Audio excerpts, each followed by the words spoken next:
विद्यार्थी मित्रांनो, सह्याद्री ट्युटोरियल्समध्ये तुमचं स्वागत आहे. बऱ्याच दिवसापूर्वी तुम्हाला मी पेरा CET बद्दल बोललो होतो. ओके, आणि बऱ्याच मुलांनी एनरोलमेंट केलेली आहे त्याच्यात. मी तुम्हाला सांगू का की पेरा CETचा सिलेबस किती कमी आहे याचा अगोदर थोडासा विचार करा. म्हणजे मी आज त्याच्यावर थोडंसं डिस्कशन करणार आहे, लक्षात घ्या. तर तुम्ही मॅथ्सचा पोर्शन बघितला, रिलेशन अँड फंक्शन 11th स्टँडर्डचं आहे. अल्जेब्रा म्हणजे थोडक्यात आता अल्जेब्रा म्हणजे सिंपल क्वेश्चन्स असणार आहेत, लक्षात घ्या. कॅल्क्युलस, कंटिन्युटी, डेरिव्हेटिव्ह, इंटिग्रेशन येणार आहे. Vector 3D, okay, 3D 3 dimensional geometry, LPP आणि प्रोबॅबिलिटी फिनिश.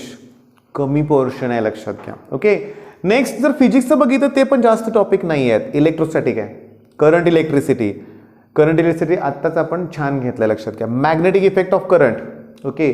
त्याच्यानंतर इलेक्ट्रोमॅग्नेटिक इंडक्शन, हा मोस्ट इम्पॉर्टंट आहे, मी तुम्हाला बोललो होतो, कारण इंजिनिअरिंगला मेन सब्जेक्ट ह्याच्यावरती बेस्ड आहेत.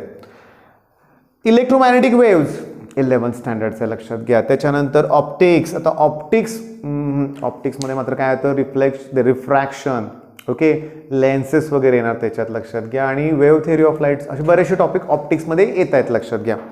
Dual nature of light. आता सांगू का, हे जे ड्युअल नेचर ऑफ लाईट आहे ना, हा म्हणजे ॲक्च्युली इलेक्ट्रॉन्स अँड फोटॉन्स हाच टॉपिक आहे. ओके, मग लाईटमध्ये पार्टिकल नेचर असतं आणि वेव्ह नेचर असतं, ठीक आहे. मग ड्युअल नेचर म्हणजे अतिशय सोपा, आइन्स्टाईन्स फोटो इलेक्ट्रिक इक्वेशन आहे त्याच्यामध्ये. Okay, atom molecules and nuclei. Bohr's postulate आहे त्याच्यामध्ये. Energy proportional to 1/n², radius proportional to n², मध्ये ओमेगा, ॲक्सिलरेशन, मध्ये हायड्रोजन स्पेक्ट्रम आहे त्याच्यात, लायमन, बाल्मर, पास चेन, महत्त्वाचा टॉपिक आहे पण इझी आहे, ठीक आहे. आता इलेक्ट्रॉनिक डिव्हायसेस, सेमी कंडक्टर आणि कम्युनिकेशन सिस्टीम. सर्क्युलर मोशन आहे का? नाही आहे. ग्रॅव्हिटेशन नाही आहे, रोटेशनल नाही आहे, ऑसिलेशन पण नाही आहे याच्यात. पण एक ऑब्झर्व केलं का तुम्ही, जास्त करून सेक्शन 2 आहे तसा घेण्याचा प्रयत्न केला आहे. तो पण इंजिनिअरिंगशी रिलेटेड जेवढे टॉपिक आहेत ते जास्त घेण्याचा त्यांनी प्रयत्न केलेला आहे. सिलेबस खूप कमी आहे. आता केमिस्ट्रीमध्ये म्हटलं तर सॉलिड स्टेट सोल्युशन आहे, ओके. इलेक्ट्रोकेमिस्ट्री आहे पण थर्मोडायनॅमिक्स नाही आहे. केमिकल कायनेटिक्स आहे. सरफेस केमिस्ट्री 11th स्टँडर्डचा, ॲब्सॉर्प्शन ते. Isolation of elements, general principles, okay. Extraction of metal.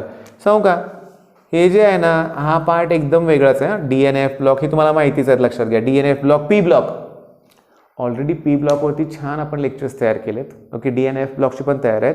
Fact based question असतात, लक्षात घ्या. इझी क्वेश्चन असणार आहेत, लक्षात घ्या. Coordination compound, halogen derivative, alcohol phenol, organic सगळंच आहे ऑलमोस्ट, लक्षात घ्या. अल्कोहोल फिनॉल इतर compound containing nitrogen, biomolecules, polymers आणि केमिस्ट्री इन एव्हरीडे लाईफ. बरं, सिलेबस तर मी तुम्हाला सांगितलं, लक्षात घ्या. कुठला सांगा, पेरा CETचा म्हणूया आपण, ओके. कधी आहे ती? 26 तारखेला आहे पेरा CET, बरोबर आहे. आणि ज्यांनी पेरा CETचा फॉर्म भरला आहे ना, त्यांनी मन लावून तयारी करा बळानो. का? अतिशय कमी मुलांनी तो फॉर्म भरला आहे आणि त्यात पण चांगले कॉलेजेस आहेत. VIT सारखं कॉलेज आहे, MIT आहे, DY पाटील सुद्धा बेस्ट आहे, लक्षात घ्या. बऱ्यापैकी चांगलंच कॉलेज आहेत, ओके. मग तुम्हाला पेरा CETमध्ये चांगले मार्क मिळाले तर ॲडमिशन तुमचं पक्का आत्ताच होणार आहे, ओके. आता होतं काय बघा, की यातले सगळेच टॉपिक ऑलरेडी आपण कव्हर केलेत. ड्युअल नेचर असू दे, DNF. मग डिस्क्रिप्शनमध्ये सगळ्यांच्याच लिंक मी देत बसत नाही आहे, पण त्यातले जे मोस्ट इम्पॉर्टंट असतील त्याच्या डिस्क्रिप्शनमध्ये लिंक प्रोव्हाइड करतो. किंवा तुम्ही प्लेलिस्ट चेक करा, किंवा बेस्ट वे सर्च करताना सह्याद्री ट्युटोरियल्स आणि P ब्लॉक असं टाईप केलं तरी तुम्हाला लेक्चर्स मिळून जातील. मेन पॉईंट काय की अभ्यास करायचा आहे. 3 दिवस आहेत अजून पेरा CETला. 3 दिवसात प्रचंड अभ्यास होऊ शकतो, लक्षात घ्या. आणि करायचंच आहे अभ्यास, ओके. आता एक लक्षात घ्या की CET बद्दल ना, बरं का, मी तुम्हाला सांगतो, दररोज मला ते कॉल येत आहेतच की CET केव्हा होईल, ओके. आणि काही जण खूप चिडलेत माझ्यावरून, लक्षात घ्या. एक कॉमेंट मी जस्ट सांगतो बघा, लक्षात घ्या. एका मुलानं असे कमेंट केलंय की तुमच्यामुळं CET पोस्टपोन झाली, आता मी तुमच्यावर केस करणार. माझे वडील वकील आहेत असं तो म्हणला, बरं का. त्याचे वडील वकील आहेत, माझे. मेन पॉईंट काय, ॲक्च्युली मग घाबरलो का मी? नाही. मला थोडंसं ना जाणवलं लगेच की तो मुलगा कदाचित थोडासा सिन्सिअरच आहे आणि त्याला थोडासा राग आलाय कारण CET होईना झाले म्हणून. आणि बरेचसे मुलं काय करतायत, कॅन्सल CET म्हणून ट्विट करतायत, ओके. आणि त्याने माझ्यावर आणखीन एक शिक्षकांचं पण नाव घेतलं की दोघांवर केस करणार म्हणून. तुम्हीच ट्रेन केला. एक लक्षात घ्या ना, गव्हर्नमेंटचं डिसिजन आहे ते, लक्षात घ्या. मी काल पण म्हटलं तुम्हाला आणि आता पण, CET होणार बळानो, होणार, नक्की होणार. 10-15 दिवसात CET सेल तुम्हाला टेंटेटिव्ह टाइम टेबल सुद्धा देऊ शकतं. त्यासाठी आपल्याला ट्विट करायची काही गरज नाही आहे, देणार ते. कारण they are legally bound to take CET, okay. त्यांना कायदेशीर CET घ्यावीच लागणार आहे. मग माझं म्हणणं काय, मग माझ्यावर तुम्ही प्लीज चिडू नका बरं का, कारण मला काय म्हणून आपला एक परिवारच आहे, लक्षात घ्या. आता होतं काय बघा, आणखीन एक महत्त्वाचं की काल आपण ऑनलाईन क्रॅश कोर्स जो आहे ना म्हणूया आपण CET सुरू केला, लक्षात घ्या. ॲडमिशन्ससाठी प्रचंड कॉल्स तुमचे आले बरं का. ओके, आता त्यातले घेतले कसं असतं, कॉल येतात भरपूर आणि त्यातला ॲडमिशनचा जो असतो तो 5 to 10% मुलंच ॲडमिशन घेतात, माझा प्रत्येक वेळेचा अनुभव आहे. पण कॉल तर आले, चौकशी तर झाली, त्याबद्दल मी तुमचं मनापासून आभारी आहे. त्यात पुन्हा आणखीन असे कमेंट्स आले की चला ठीक आहे, लागले बिझनेस करायला, मग आमचं काय. तुमचे लेक्चर्स कधीच बंद होणार नाही. विचार करा ना, गेली 2 ते 3 महिने मी माझे 8, 9, 10, 11, 12 ऑनलाईन कोचिंग सुरूच आहे आणि तुमचे लेक्चर्स पण तुम्हाला मिळतायतच. तुमचे म्हणजे आपले म्हणूया ना, आलं का लक्षात तुमच्या. आणि सगळ्यात महत्त्वाचं बरं का की आता एक ठीक आहे, नाव नको घ्यायला काहीतरी, पण ठीक आहे, XYZ नाव म्हणूया आपण. आता ज्याचं XYZ चॅनल किंवा यूट्यूबवर जो XYZ कॉमेंट करतोय त्याला माहितीच असेल त्याचं नाव काय ते. तर त्यानं असं कमेंट केलं आहे की CET तर कॅन्सलच होणार आहे, मग पैसे तुमचे गेले.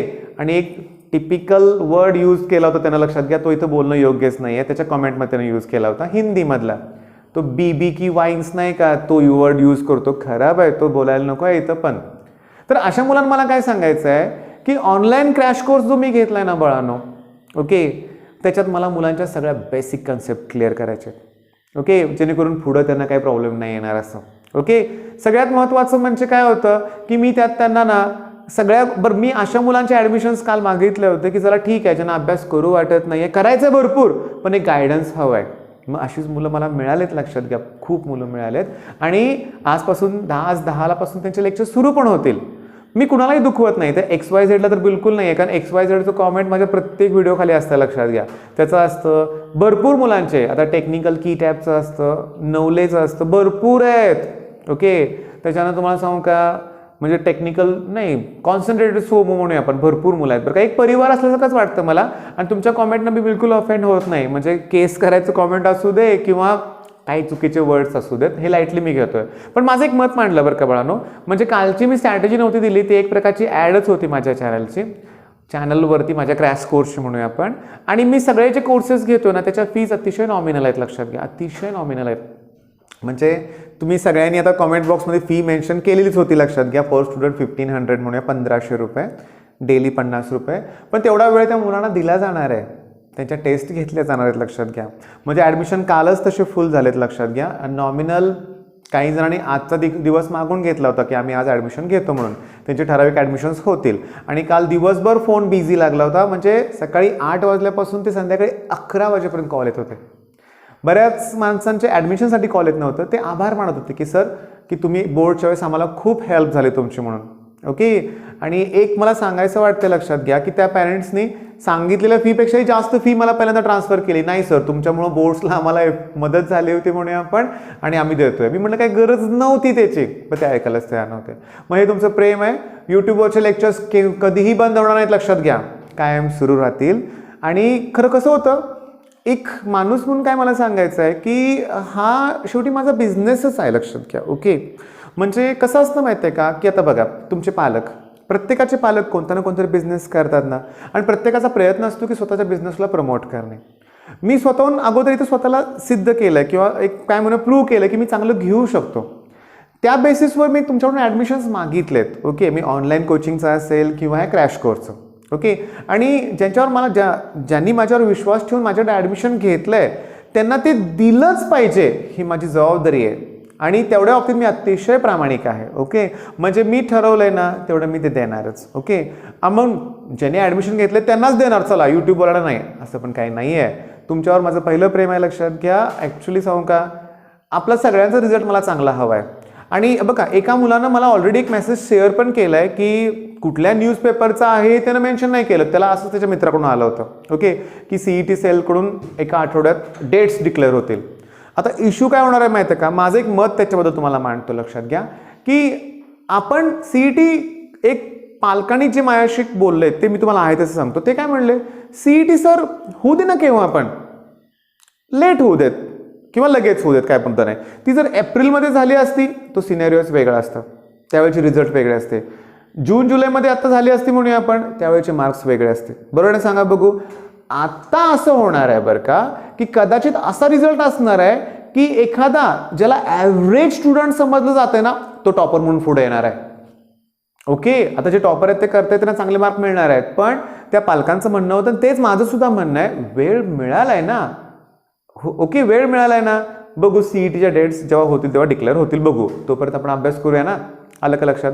म्हणजे मला तुम्हाला मोटिवेटच करायचं आहे, लक्षात घ्या. मी तुम्हाला कधीच डिमोटिवेट करणार नाही आहे. मग चला, मी आज तुम्हाला पॅरा सीईटीचा पण सिलेबस दिलाय. ओके, त्याच्यानंतर ऑनलाईन कोचिंगच्या बद्दल थोडंसं एक्सप्लेन केलं, माझं काही मत. ओके, तुमच्या काही कॉमेंट्स मी डिस्कस केल्या. मग आजची स्ट्रॅटेजी मग काय, की पॅरा सीईटीच्या निमित्तानं सीईटीचा सिलेबस आहे, जास्तीत जास्त तुम्हाला पोर्शन या 3 दिवसात कव्हर होतोय का बघा. 3 दिवसात कव्हर होतोय का बघा. आणि समजा आता पॅरा सीईटीचा इश्यू काय, मी तुम्हाला त्यावेळेस पण बोललो होतो की फीस त्यांच्या जास्त आहेत, प्लस लॅपटॉप पाहिजे, प्लस त्याला कॅमेरा पाहिजे, प्लस आणखीन सॉफ्टवेअर त्यांना जे पाहिजे तेच हवं आहे. ओके, आणि पॅरा सीईटीचं कसं आहे माहिती आहे का, तिने डेमो घेतलेत का नाहीत मला माहीत नाही, पण डेमो घेणं पण खूप गरजेचं आहे. म्हणजे काय म्हणतो आपण, डेमोचं एक सीईटी म्हणूया आपण, कारण त्यात डिफिकल्टीज येतात. मग तुम्ही ऑटल्यास गुगलवर सर्च करा, डेट अजून असेल, शक्य असेल तर फॉर्म भरा, चांगली तयारी करा, चांगले मार्क मिळवा. ठीक आहे, मग बेस्ट ऑफ लक, धन्यवाद.